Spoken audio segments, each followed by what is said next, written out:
Celebramos el 75 aniversario del Instituto Lucía de Medrano, pero no exactamente del instituto, sino del nombre Lucía de Medrano.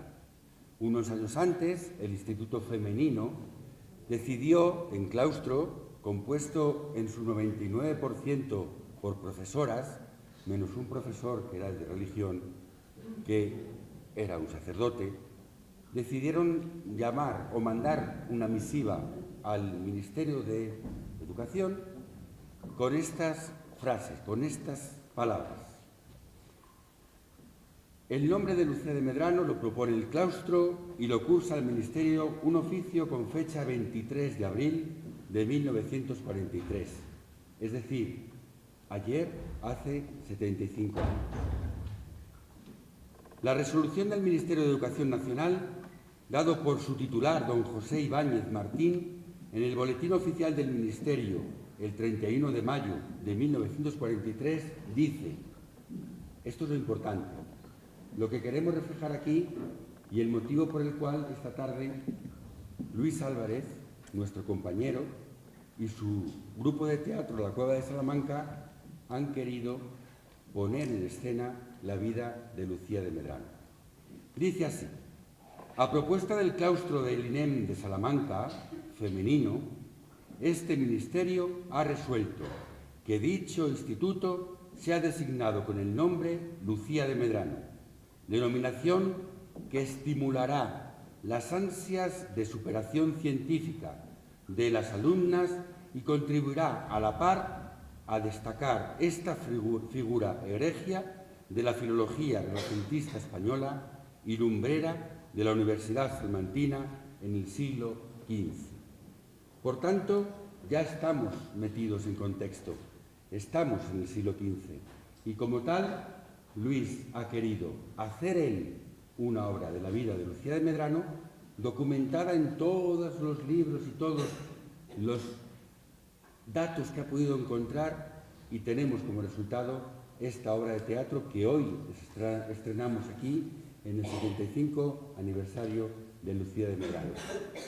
Quiero darle las gracias a Luis en nombre de todo el claustro, de toda la comunidad educativa de Lucía de Medrano, dar las gracias también a los miembros del Comité de Honor del Instituto de este 75 aniversario, doña Adelaida, don Ángel, don Enrique y don Jesús, y sobre todo que disfrutéis de la obra y que disfrutéis de este 75 aniversario. Muchas gracias y que os guste.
En la Edad Media y en el Renacimiento, las mujeres tenían prohibido entrar en las universidades, teniendo muy menguadas las actividades profesionales, sufriendo una misoginia intelectual y religiosa por parte de la Iglesia, minusvalorando el papel de la mujer en la sociedad.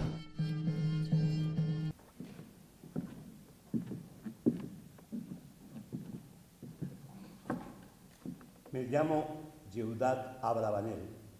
Pertenezco a una familia de la nobleza, los Abravanel. Mi padre, Isaac Abravanel, fue teólogo y administrador de la Hacienda Real, primero de los reyes de Portugal y después de los reyes de Castilla, Fernando e Isabel, a los que prestó importantes cantidades de ducados para financiar la Guerra de Granada. Cuando mi padre se estableció en tierras de Castilla y cerca de la corte de los reyes, pude estudiar filosofía y medicina. Primero en las escuelas hebreas y después en la Universidad de Salamanca. Eso sí, para poder ejercer mi profesión sin suspicacia de la Santa Inquisición, tuve que cambiarme el nombre por León Hebreo. Y es en Salamanca donde se desarrolla la historia que les voy a contar. Fui testigo de los avatares y controversias que existieron en la universidad, motivados por la evolución del latín al castellano, relativos a la gramática, frente a la oposición del saber universitario y el aristócrata y el poder de la Inquisición. Sin embargo, es otro el motivo de la historia que les voy a contar: el rechazo de la mujer a desempeñar cargos y cátedras en la universidad.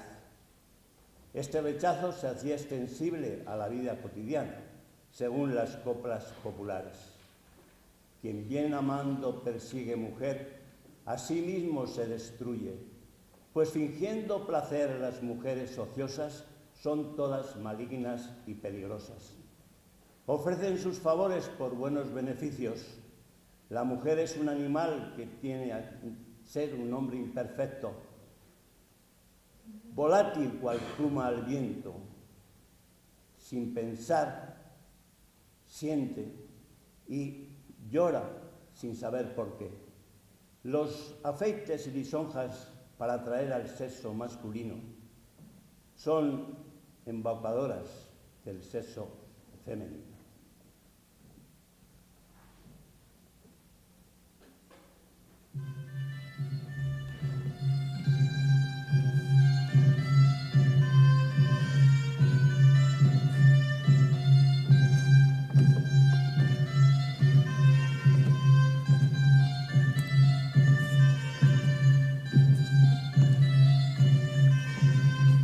Por placer busca mujer, a sí mismo se engaña y destruye, pues mujer fingiendo placer es siempre maligna y peligrosa. Saben mentir, reír, llorar, a cambio de buenos beneficios, cual pluma al viento seducir al incauto sexo masculino.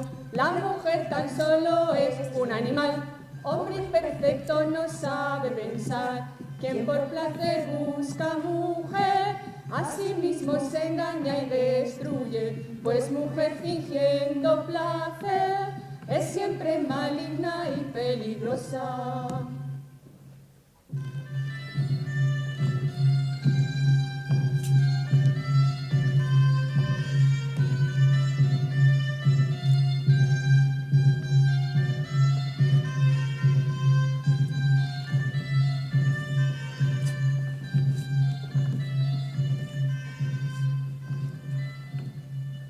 Yo asistí a las clases de gramática de una mujer protegida por la reina Isabel y por el mismísimo Antonio de Nebrija, Luisa de Medrano.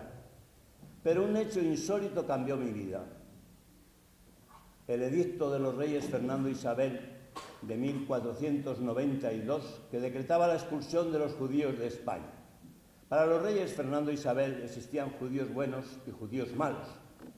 Eran buenos los que ayudaban a financiar la guerra en Granada, o los que se convertían al cristianismo aunque fueran falsos conversos. Ya se encargaría la Inquisición de ellos. El resto de los judíos era malo.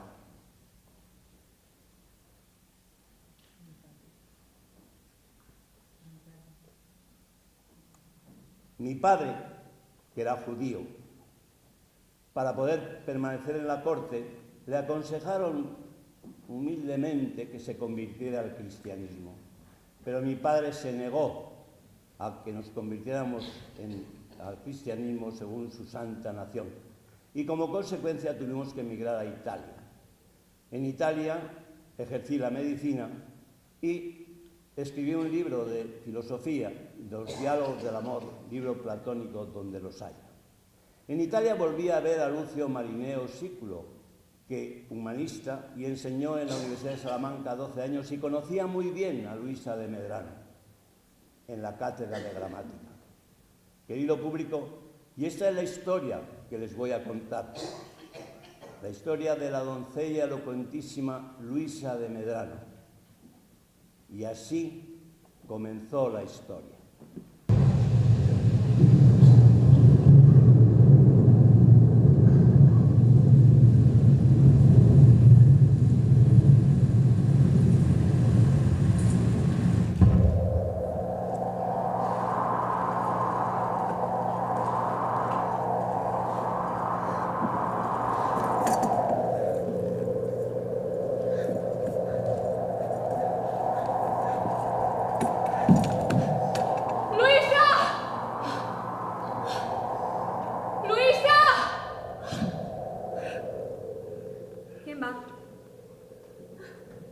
Luisa, soy tu prima, Isabel de Vargas.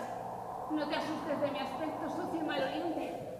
¿Isabel? Sí, algo terrible te tiene que haber sucedido para llegar en este estado. Vengo disfrazada de hombre desde Alcobar, sorteando peligros entre pícaros y ladrones. Pobrecita. Pero si hace más de 10 años que nos vimos por última vez. ¿Qué te ha pasado?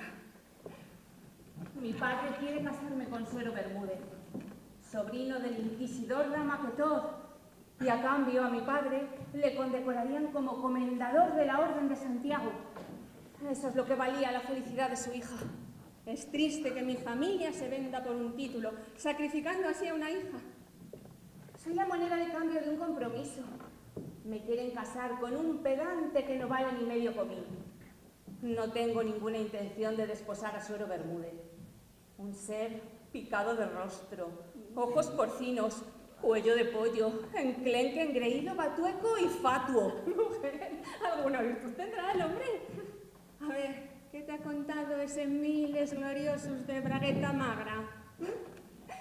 Que su padre le enseñó que a las yeguas, antes de montarlas, hay que domarlas con el látigo. Lo mismo que a las mujeres, pues servimos para lo mismo, ser montadas y parir, como los faunos lupercos, que azotaban a las mujeres para hacerlas fecundas. No somos las mujeres bestias, que domándolas resulte fácil poder retenerlas. Cierto.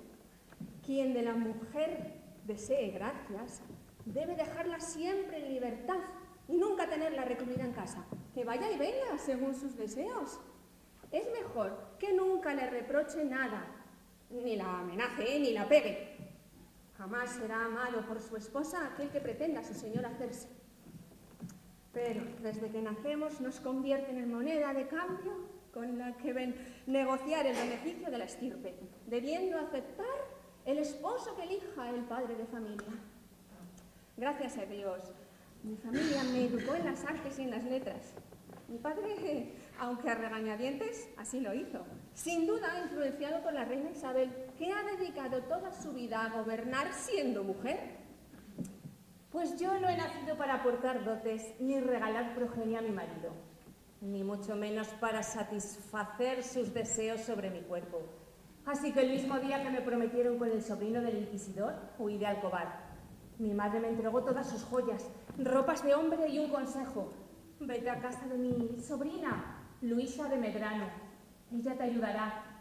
Y permaneces en su casa hasta que se solucione este desagradable asunto.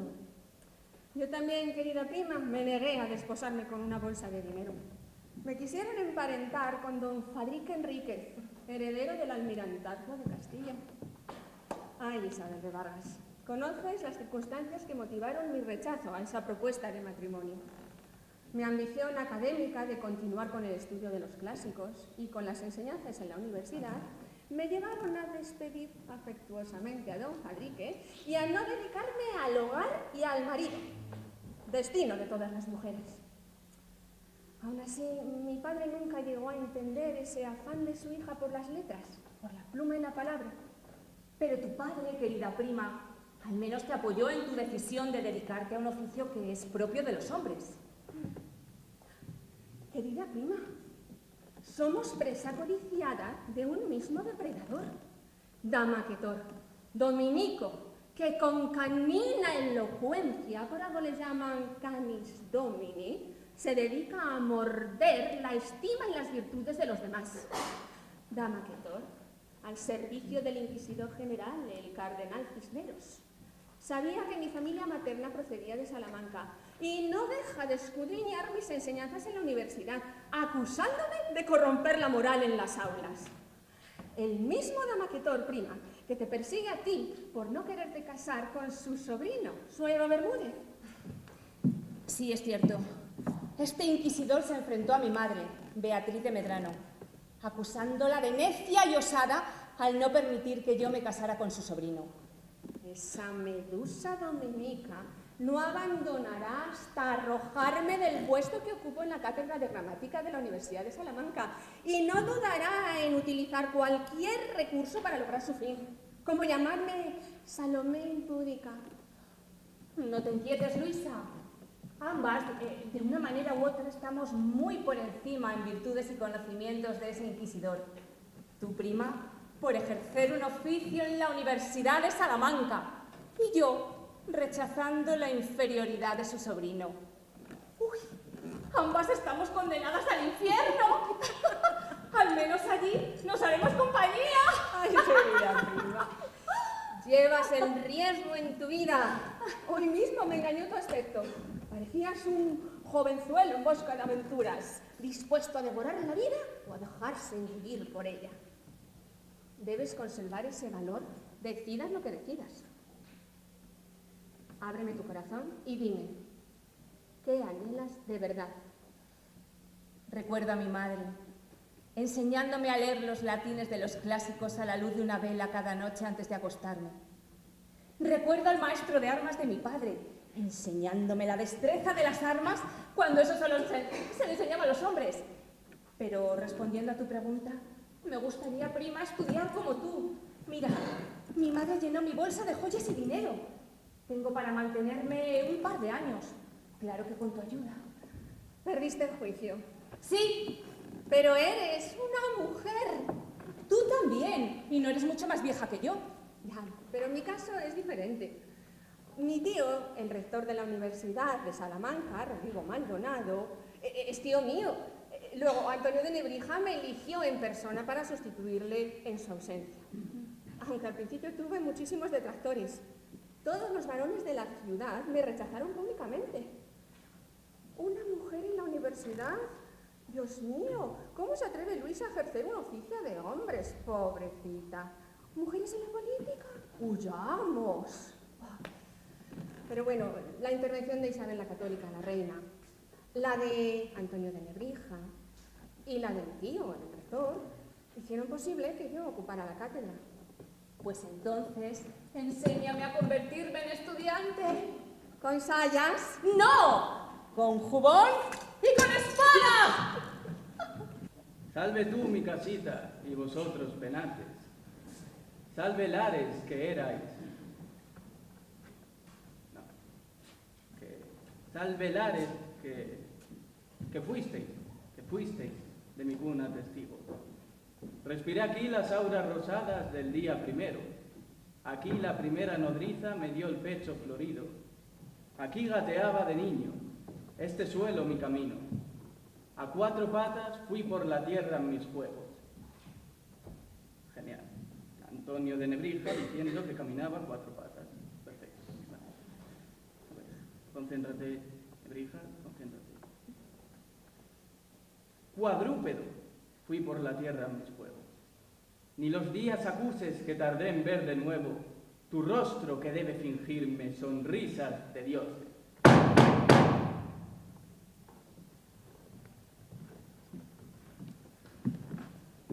Maestro Antonio. Oh, pasad.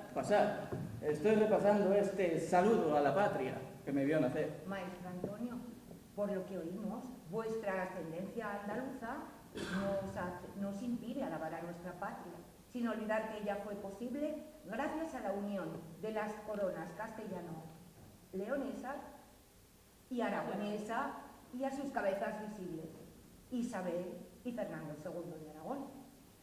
Querida Beatriz, aquí nuestro mentor, aunque nació en Andalucía, es más castellano que nosotras dos. Su gramática castellana da buena fe de ello. Su nuevo método, analizando la evolución del latín al castellano, se ha granjeado en amor de la juventud y de la escuela doctae, las doncellas doctas, que cursan sus estudios en el Ludus Literarius. Yo, maestro Antonio, provengo de una precaria familia venida a mí. Por ello me destinaron al claustro conventual. Tuve que estudiar latín para poder rezar. Estudié con Albert a los clásicos griegos y latinos, superando incluso a los eruditos catedráticos de la Universidad de Salamanca. Mis conocimientos de Aristóteles y su eudemonismo, maestro Antonio, me hacen alabarle y valorarle como un hombre verbilocuaz, muy simpático, culto y refinado.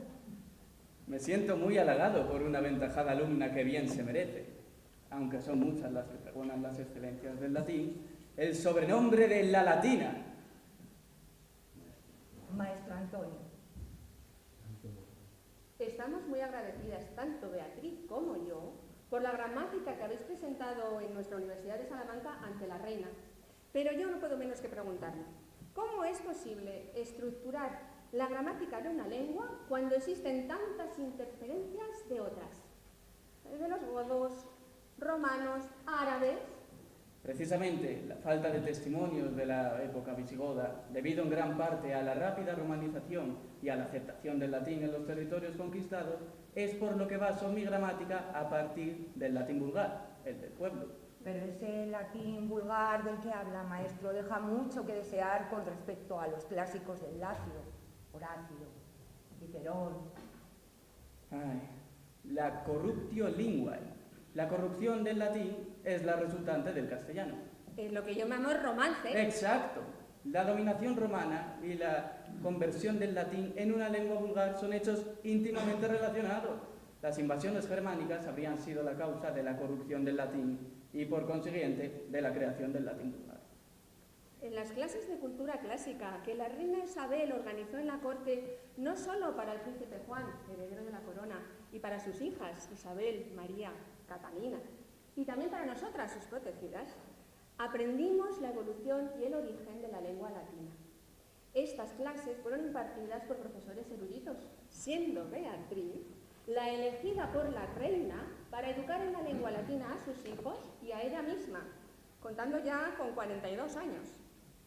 Y ahí aprendí que la derivación del latín vulgar al castellano dio comienzo con Gonzalo de Berceo y continuó con Alfonso X el Sabio. Veo, Luisa, que estás preparada para enseñar la nueva lengua derivada del latín vulgar, es decir, el romance, cuya estructura gramatical debe unir la lengua castellana y la latina. Sí, Luisa, pero donde más se refleja esa dependencia es en los refranes, propiedad del pueblo y fruto de su uso. ¿Y qué me puede decir, maestro Antonio, de la conquista de los reyes moros y su expansión de la lengua arábiga por casi toda la península?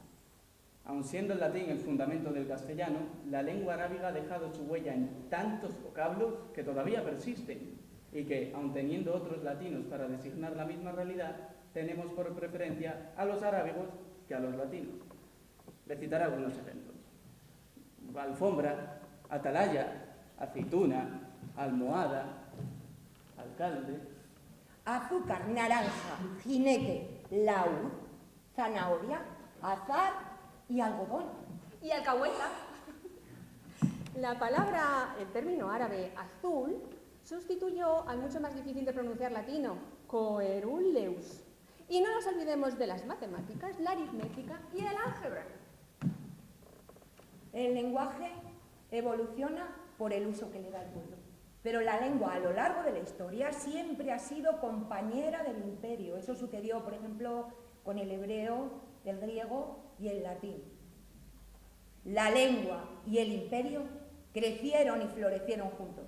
Con la caída de los imperios, ambos sucumbieron. Me han criticado mucho por mi procedencia andaluza y por utilizar palabras del vulgo. Mis razones para difundir esta gramática son: primero, engrandecer el castellano a la altura de los clásicos griego y latín. Segundo, establecer las normas que fijen la gramática de la lengua castellana. Tercero,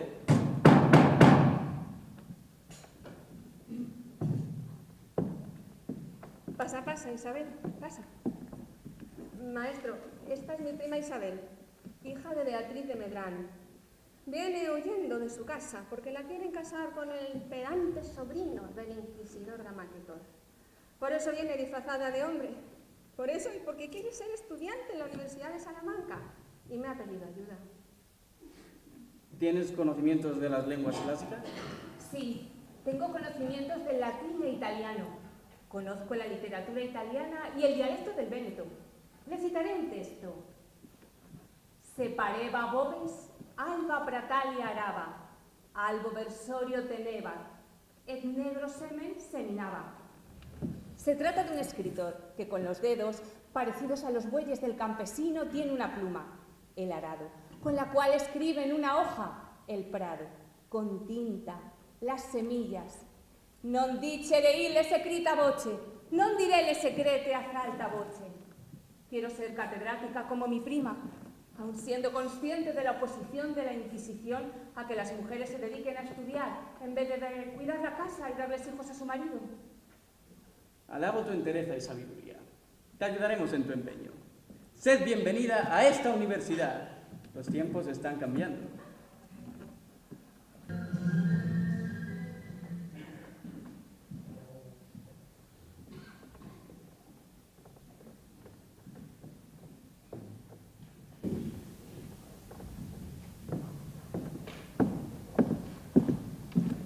Les sigo contando la historia.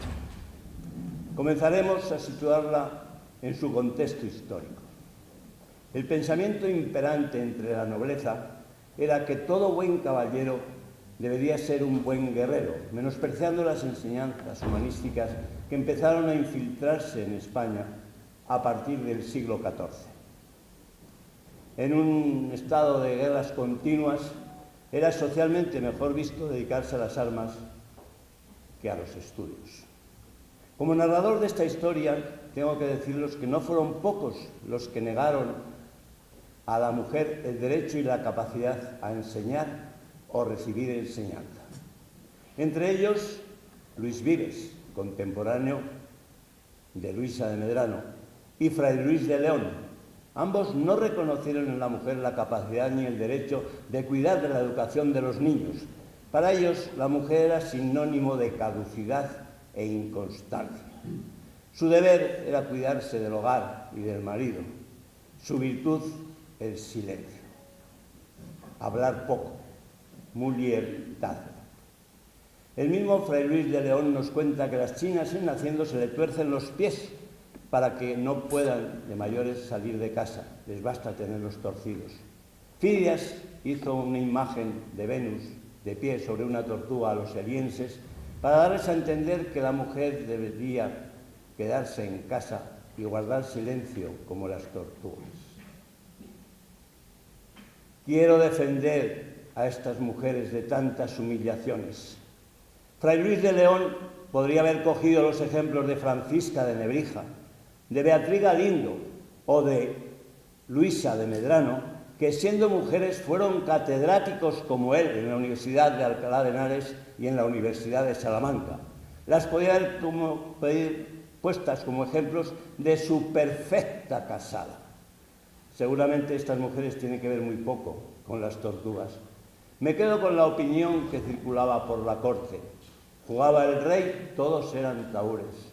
Estudia la reina, ahora somos estudiantes. En una sala un gran maestro enseñaba a todos los pajes a leer y a escribir, a tañer y a cantar, a danzar, nadar y luchar, esgrimir el arco y la ballesta y saber jugar bien a la pelota y al ajedrez.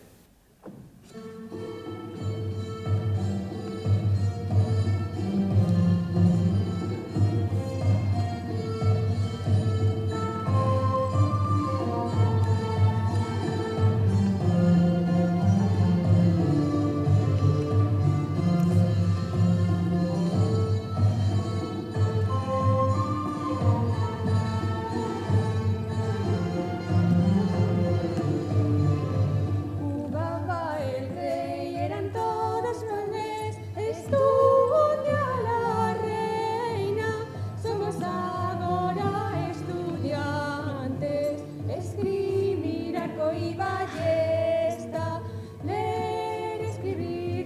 cantar y danzar, saber jugar bien a la pelota y ajedrez.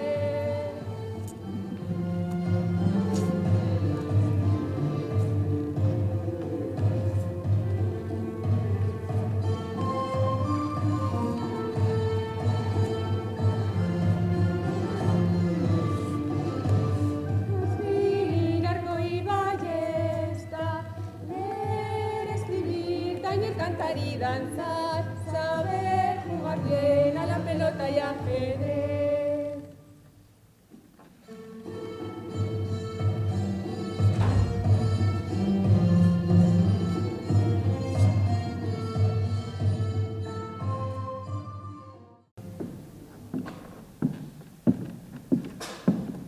Veamos el proceso del pensamiento imperante para la nobleza y para la Iglesia frente al liberal y humanista de la universidad. En el nombre de nuestra Santa Madre Iglesia y de nuestros soberanos, el rey don Fernando y la reina doña Isabel, y en el nombre del gran defensor de la fe, martillo de conversos judíos y moros, el gran cardenal Cisneros, nuestro gran inquisidor. Es nuestra obligación extirpar ese nido de herejes y falsos conversos, pústulas del enfermo cuerpo del reino, que hay que cicatrizar con el fuego purificador. Señor Inquisidor, es loable vuestra tarea de limpiar y defender a nuestra Santa Madre Iglesia, pero os encontráis en el templo de la sabiduría. Más os valiera investigar los recientes asesinatos acaecidos en nuestras escuelas, donde se encontraron el cadáver del catedrático de astronomía, Fray Bartolomé, acusado de interpretar el universo desde el punto de vista de la ciencia y no de la Biblia, o el cadáver de don Fabrique Enrique, almirante de Castilla y pretendiente de una catedrática de esta universidad, Luisa de Medrano. Señor Inquisidor, ese fuego purificador habría que aplicarlo a quien ordenaron esos asesinatos, o a los hombres que con su crueldad y lascivia martirizaron al pueblo, desde la época de los emperadores romanos hasta nuestros días. Nunca existió mujer alguna que alcanzara el grado de perversidad de muchos hombres. Señor rector, yo solo he hablado de los prosquitos, conversos judíos y moros. Pero sí, ya que me habéis nombrado a las mujeres, os diré una cosa por todos sabida. La mujer no aprecia ni el honor ni la vergüenza cuando en su cabeza solo existe una idea, el placer. Toda relación en la mujer que no sea para la procreación es estéril y antinatural. Debo recriminaros, señor rector, por permitir que una mujer, Luisa de Medrano, sí, instrumento del maligno, enseñe desde una cátedra de vuestra universidad. Su mera presencia, como hija de Eva, induce al pecado. Señor Inquisidor, sin duda desconoce el papel de las mujeres en la universidad. No son Dido, ni Semíramis, ni Sípila de la antigüedad. Son mujeres que han demostrado su inteligencia en nuestras universidades y capaces de enseñar griego y latín, como Francisca de Nebrija, que explica y enseña retórica en la Universidad de Alcalá de Henares, Beatriz Galindo, que enseña latín a la misma reina Isabel, o Luisa de Medrano, catedrática de gramática de la Universidad de Salamanca. Ruego al maestre escuela deje ese asunto en nuestras manos, no es de su competencia. Informaré al cardenal Cisneros de vuestros desvaríos. Y a vos, don Rodrigo de Maldonado y Talavera, no tardaré en sustituiros en el rectorado. Pues tardará en llegarle vuestro mensaje, ya que el cardenal se encuentra en África. ¿Qué haréis mientras tanto, aparte de estorbar el buen hacer de esta universidad? Sabed, señor Inquisidor, que las constituciones apostólicas de 1422 establecen las leyes por las que se rige esta universidad, desde la prohibición de que los estudiantes porten armas hasta la independencia de los estatutos y privilegios universitarios. No os comportéis como un asno que rompe a patadas la puerta del Estado. Como bien sabe el señor rector, el cardenal Cisneros tuvo a bien encomendarme a mí la tutela del estudio salmantino y preservarlo de la inmoralidad y lo que supone que una mujer enseñe desde una cátedra a la universidad. Luisa de Medrano.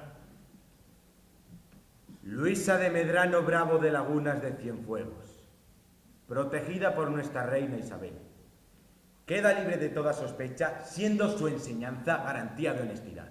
Queda acreditada su condición de buena cristiana. Pero esta mujer confunde a los alumnos y osa corregir a los que nos precedieron, incluso al gran Aristóteles, que defendía que el hombre es superior a la mujer.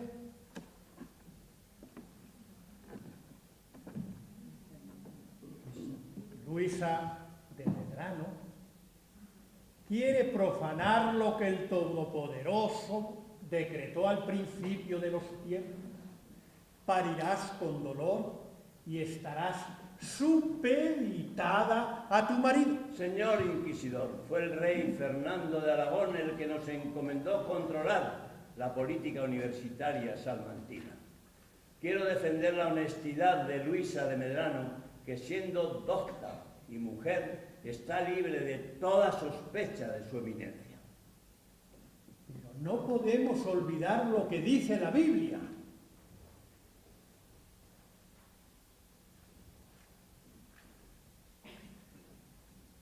La mujer es mala por naturaleza.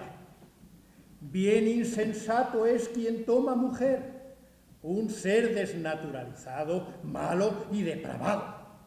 El hombre no debe obedecer a la mujer porque es inferior al hombre. Quien se casa con una mujer debe alimentarla, vestirla y calzarla. Señor inquisidor, no voy a permitir, pues así lo defienden nuestras leyes universitarias, que utilice a la catedrática Luisa de Medrano para desestabilizar la Universidad de Salamanca. Sabed, señor inquisidor, que no os compiten los asuntos universitarios. Afirmar que el conocimiento del bien y la verdad corrompen a las mujeres es inadmisible. Cuanto más se desprecia a la mujer, más se refleja la impotencia de muchos hombres. Temen por su superioridad, lo tememos, sometiéndolas y anulándolas. Cuando la superioridad no depende del cuerpo físico, sino de la perfección de sus hábitos y cualidades intelectuales. Aristóteles era feo y bizco. Alejandro Magno, feo, bajo y enclenque. Y sin embargo, sus mentes son superiores a sus cuerpos. El poeta Boccaccio elogió en términos de dulzura a la mujer Safo de Mitilene. Gracias a su ingenio y a unos deseos ardientes de estudiar en medio de hombres ignorantes y necios, alcanzó las cumbres del Parnaso, mezclándose con las musas.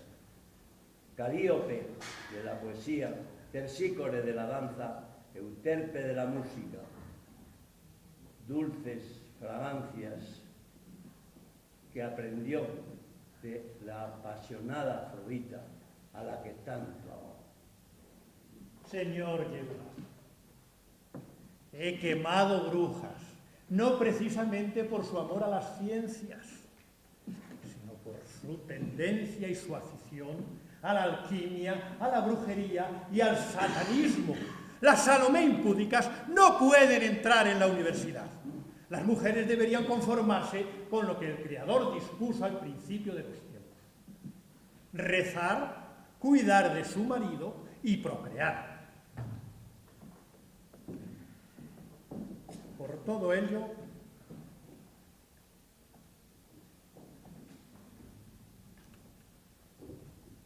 quiero que comparezcan ante este tribunal las siguientes mujeres: Feliciana Enríquez de Guzmán,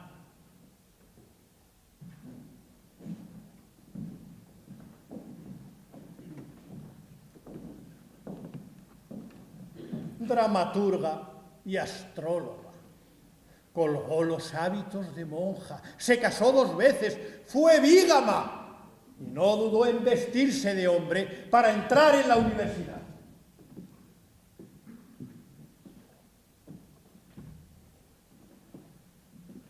Álvara de Alba.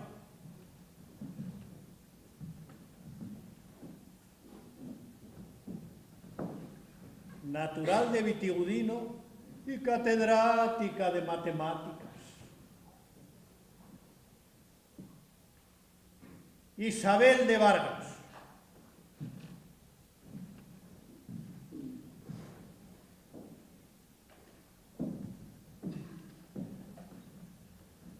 De ascendencia judía.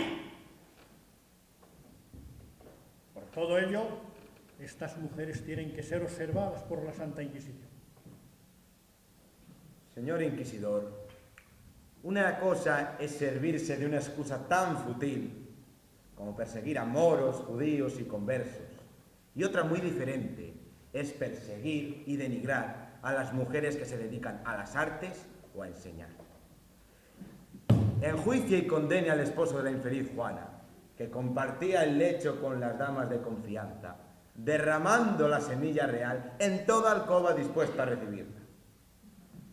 Dios sabrá la cantidad de bastardos que habrán nacido de tales relaciones odiosas.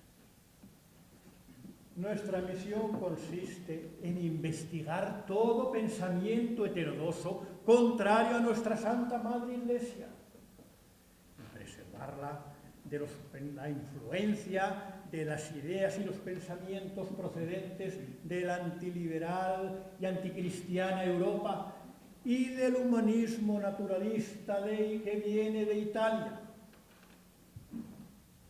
No saber cuántos hijos bastardos pudo tener Felipe de Orange. Es un hecho que estas mujeres se han vestido de hombre para escapar de su destino y no cumplir con su obligación de casarse con quienes sus padres tenían destinado para perpetuar su especie. Es cierto que se han vestido de hombres y han accedido a la universidad de incógnito, apropiándose de pensamientos y artes propias de los hombres. Así que tienen que ser investigadas por la Santa Inquisición.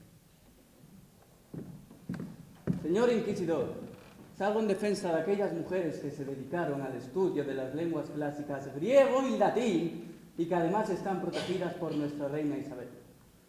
Además de las de aquí presentes, he de mencionar a Beatriz Galindo, que enseñó latín a la mismísima reina Isabel, y a mi hija Francisca, catedrática de retórica en la Universidad de Alcalá de Henares, a pesar de ser el feudo del gran inquisidor cardenal Cisneros.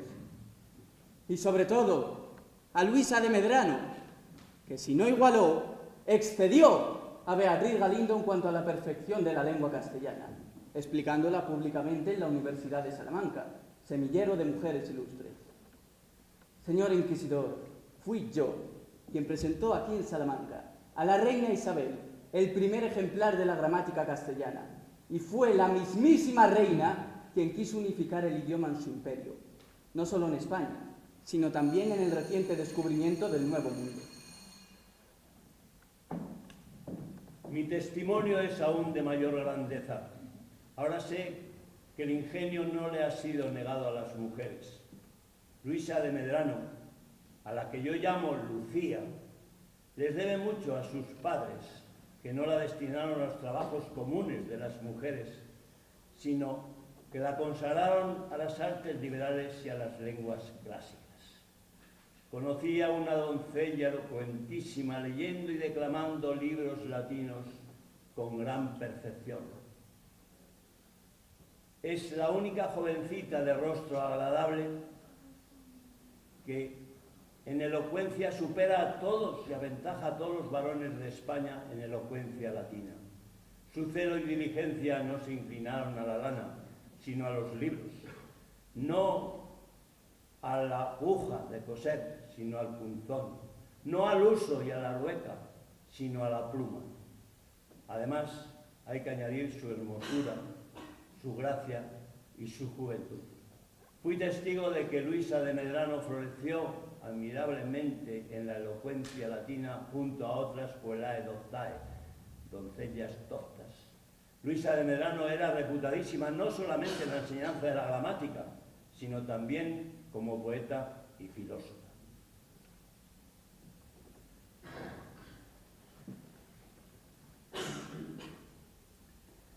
Después de oír tantos testimonios favorables a Luisa de Medrano y otras doctas mujeres, igualmente el testimonio de nuestros consejeros, de importancia, como el sabio Lucio Marineo Sículo y el maestro Antonio de Nebrija,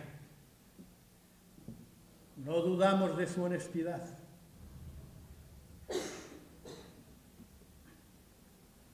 También tenemos que exonerar y exoneramos de toda heterodoxia al rector de la universidad, don Rodrigo Maldonado y Talavera, por permitir que las mujeres accediesen a las cátedras de la Universidad de Salamanca y de Alcalá de Henares. Asimismo, exoneramos de toda heterodoxia a todas aquellas mujeres que se han dedicado al estudio y la enseñanza, puesto que no encontramos en ellas ni la tibieza de espíritu ni la maleza del alma que persigue nuestra Santa Inquisición. Señor Inquisidor, agradezco profundamente sus palabras. Y sin otro asunto que tratar, queda levantada esta extraordinaria sesión. ¿Cómo te va por la cátedra de retórica de la Universidad de Alcalá de Henares? Luisa, soy la única mujer de 7 hermanos. He tenido preceptores que me instruyeron en materias como la gramática, la retórica y la oratoria. En mi caso, al ser mi padre Antonio de Nebrija, que impartió clases en la Universidad de Salamanca y en otros lugares como Bolonia y Alcalá, se ocupó de que lo sustituyera en la cátedra de retórica, además de colaborar con él en la Biblia Políglota Complutense y en la elaboración de la gramática de la lengua castellana. Francisca, conozco las alabanzas de tu trabajo que han hecho algunos varones ilustres, como el humanista italiano Lucio Marineo Sículo, o como Luis Vives, nuestro contemporáneo, que aunque dice que algunas mujeres no son hábiles para las letras, otras, entre las que te encuentras tú, tienen tan buen ingenio que se las debe halagar, pues parecen haber nacido para las letras. Luisa, no sabes cuántos de esos libros estuvieron marcados por sus horas quitadas al sueño bajo la luz de las velas. Somos muchas las doncellas que nos hemos dedicado a los estudios de los clásicos, a pesar de la oposición de las instituciones. Compañera mía en Alcalá de Henares es Isabel de Vergara. En Segovia nos encontramos con Juana Contreras y Clara Chitera en la Universidad de Salamanca, o Isabel Losa de Córdoba, con sus estudios en latín, hebreo y ser doctora en filosofía y teología. Yo también impartí clases de Derecho y Humanidades en la Universidad de Salamanca, con gran disgusto de muchos de los hombres de mi época, ¿sabes?, que no pudieron soportar que Antonio de Nebrija, tu padre, me eligiera a mí para sustituirle en su ausencia. En 1513, el entonces rector de la Universidad de Salamanca, Pedro Torres, me otorgó la cátedra, exaltando mi elocuencia y mi juventud. Las doncellas doctas, reconocidas en toda Europa por su independencia intelectual, propició el auge de la cultura, aunque en amplias esferas sociales fueron tratadas de forma despectiva, según el dicho popular, ni moza divina ni mujer latina. Fue Fray Luis de León quien expuso su retrato modelo de mujer cristiana en su obra La perfecta casada. Pues no las dotó Dios ni del ingenio que piden los negocios, ni de fuerzas que son menester para la guerra y el campo, sino solo para el servicio doméstico. Es triste que mujeres ávidas de cultura se vean confinadas a las rejas del hogar o del claustro, y que se haya generalizado esa idea de que la instrucción es perniciosa para las féminas, siendo incluso objeto de mofa en algunas sátiras. Mi padre me enseñó la lengua latín para significar su procedencia del latín. No has tenido por noble el castellano, que siente aversión a los estudios y a las letras. más remedio lo yo. Aquí el estudio acabó. Aquí dio fin la poesía. Libro en casa no ha de haber, de latín que yo no alcance. Pero unas horas en romance le bastan a una mujer. Labrar, bordar y coser, sepa solo. Deja al hombre ser, que te he de matar si algo te escucho nombrar.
Nuestros sueños, nos preguntan Filósofo Yehuda.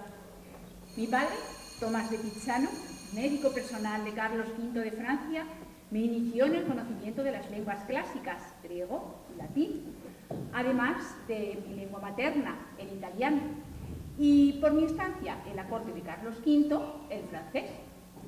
En ese ambiente donde el arte y las ciencias alcanzaron su máximo esplendor, es fácil lograr tus sueños, Cristina. Nuestros padres preferían que nos dedicásemos más a las ruecas, usos y agujas, como las nereidas que vivían en el fondo del mar, sentadas en tronos de oro, hilando, tejiendo y cantando. No es tan fácil, Isabel. A los 15 años me casaron con Etienne Castel, que tenía 24 y era secretario del rey. Fruto de este matrimonio fueron 2 niñas y un niño. Pero la dicha dura poco, tanto en la casa del pobre como en la del rico. Una de las niñas murió a edad muy temprana. Mi padre murió cuando ya tenía 21 años y 3 años más tarde muere mi marido Etienne como consecuencia de la peste. ¿Y qué fue de tus sueños? ¿Y qué hiciste quedándote viuda con 24 años? Pues viuda, con 2 hijos y sin patrimonio. Ante esta situación desesperada, decido dedicarme profesionalmente a escribir, contando con el apoyo de la reina Isabel, esposa de Carlos VI. ¿Qué sentimientos expresaste en tus primeros escritos? Pues fueron baladas de amores perdidos, del dolor, de la soledad. Pero con el tiempo abandoné estos contenidos, dedicándome a los políticos y sobre todo a los derechos de las mujeres y a denunciar las calumnias que la mujer ha soportado tanto tiempo. Sí, así es. Nuestros sueños han sido ir superando las frustraciones a las que nos han sometido desde Adán y Eva. Soy catedrática de matemáticas, ciencia neoplatónica, que muchos de sus planteamientos son opuestos al cristianismo. Espero pero no tener el mismo destino de aquella mujer, matemática, astróloga y filósofa, que en el siglo V fue descuartizada y quemada por unos fanáticos por no querer convertirse al cristianismo. Se llamaba Hipatía. Mis escritos provocaron un debate intelectual en la Universidad de París, la Sorbona. Allí se creó la Orden de las Rosas, que era una asociación masculina que pretendía defender el honor de las mujeres. Yo organicé la Orden de la Rose, asociación femenina similar a la de los hombres y con la misma finalidad, obteniendo un gran éxito. También yo he defendido la dignidad de la mujer. Yo misma rechacé la opinión de que el hombre es la perfección máxima de la naturaleza. Basándose en la biología y en determinadas ideas médicas, afirmaban que la mujer no era más que un varón, pero un varón imperfecto. Su naturaleza fría y húmeda no consiguió la ecuación completa y se quedó a mitad del camino respecto al hombre. Pero lo más indignante era cuando explicaban algunas diferencias, como que el pene hacia afuera era la perfección frente a la vagina, que por defecto ha quedado dentro, o que las capacidades del cerebro de la mujer fueran incluso nulas respecto a las masculinas. Escribí, como respuesta a tanta ignorancia, La ciudad de las damas, en cuyo comienzo me preguntaba cuáles podrían ser las razones que llevan a tantos hombres, clérigos y laicos, a vituperar a las mujeres, criticándolas bien de palabra, bien en escritos o tratados. Yo, que he nacido mujer, me puse a examinar mi carácter. Como el brotar de una fuente, venían a mi mente una serie de autores con sus tópicos sobre la mujer. Finalmente llegué a la conclusión de que al crear Dios a la mujer, había creado un ser abyecto, semejante a una vasija que contiene el pozo de todos los vicios y males. En mi ciudad de las damas gobiernan 3 damas simbólicas: la virtud, la razón y la justicia. Bendito sea el que creó a la mujer. ¡Ay, qué honor para el sexo femenino! Querida Cristina, la mujer ha ocupado siempre el mismo lugar de sumisión y obediencia. El binomio Virgen María-Eva sigue manteniéndose, la virtud frente al pecado. En el poderoso estado de Venecia, de donde tú eres natural, hay cierta elevación de la mujer cortesana, donde el trato que se le dispensaba y la libertad de la que gozaba y de la que se aprovechaba, hasta la cura Carrera Alicia, eran profundamente envidiados por sus congéneres más decentes. Se prodigaba más la satisfacción del varón que la no deseada procreación. Las semillas plantadas por los padres de la Iglesia establecieron el desprecio hacia las mujeres. San Agustín: hay que hablar lo menos posible con las mujeres. Santo Tomás de Aquino: bajo el encanto de sus palabras se esconde el virus de la mayor lascivia. O San Jerónimo: jamás os detengáis con una mujer sola y sin testigo. En mi vida no he respetado ninguna de esas opiniones. Al contrario, mis sueños han sido vividos y satisfechos. Eso sí, saliéndome de lo correcto y el modelo establecido por la sociedad. No he sido la diótima de Platón. Fui monja. Me casé 2 veces y las 2 enviudé. Tengo 2 hermanas, Carlota y Magdalena, que fueron viudas. Fui perseguida por la Inquisición, transgredí las normas de la época y no dudé en disfrazarme de hombre, tan bizarro y galán que muchas mujeres se enamoraron de mí para poder estudiar en la Universidad de Salamanca. Me licencié en Teología y Astrología y me dediqué al teatro. Hemos estado sumidas en la barbarie de las escuelas. Nos enseñan lo que hay que ignorar y nos dejan en la ignorancia lo que hay que aprender. A las mujeres se nos sigue alimentando con bellotas cuando ya se ha inventado el pan. Es lamentable que mi prima Luisa tenga que falsificar expedientes con nombre de varón, Pedro Bravo, para que yo pueda entrar en la universidad.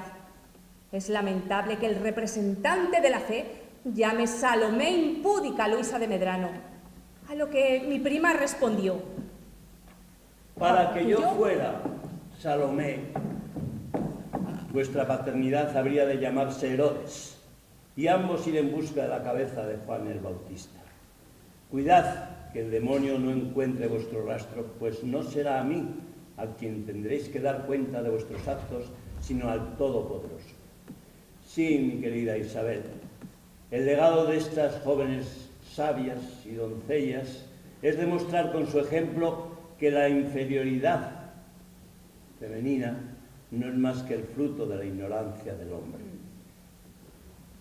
La ignorancia del hombre es el supremo castigo para ellos. Beatriz Galindo es considerada la mujer más sabia de su tiempo. Solo el conocimiento y en la libertad podremos sentar las bases de una sociedad en la que todos seamos libres e iguales en derechos. Sé muy bien que, por lo general, los hombres tienen los músculos más fuertes que los nuestros. Mucho me temo que sea ese el origen de su superioridad. Y hablando de la superioridad del hombre, ¿no es ese el caso de muchas mujeres que demostraron estar a más altura que sus maridos? Un tesoro de mujeres excepcionales nos ha legado la cultura griega, ensalzando las virtudes de justicia, fidelidad, alegría y dolor, belleza y amistad, y a las que no muerde el diente envidioso del tiempo. Su ejemplo ha llegado hasta nuestros días. Ifigenia, Helena, Creusa, Calipso, Fedra, Danae, Antígona, Electra, Nausica, Dafne, Casandra o la silenciosa extranjera de Mantinea, Doitima, y sobre todas, Hipsípila, que se jugó la vida por salvarla de su padre, rey de los lemnos. Las mujeres lemnas habían sido castigadas por Afrodita a despedir un olor espantoso. En consecuencia, sus maridos las rehuían y se iban con extranjeras o esclavas. Las isleñas, para vengarse, asesinaron a todos los hombres, excepto al padre de Hipsípila, ya que ella lo escondió y lo ayudó a escapar. O Lucrecia, esposa de Tarquinio, fue violada por un amigo de su esposo. Tarquinio declararía que cometió adulterio con un esclavo.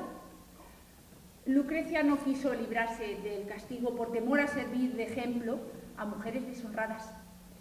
Con estas palabras, hundió violentamente el cuchillo en su pecho y derrumbóse mortalmente herida a los pies de su marido. Fue la violación de Lucrecia lo que impulsó a promulgar una ley que condenaba a muerte a todo hombre que violara a una mujer. ¿No le es suficiente al hombre, después de casarse o antes, causarnos una preocupación de 9 meses? ¿No es suficiente que demos a luz con grandes dolores a un niño? ¿No es bastante que estemos sometidas todos los meses al ciclo lunar para que venga el casado Pablo, le quito el san, a decirnos: esposas, sed sumisas a vuestros maridos?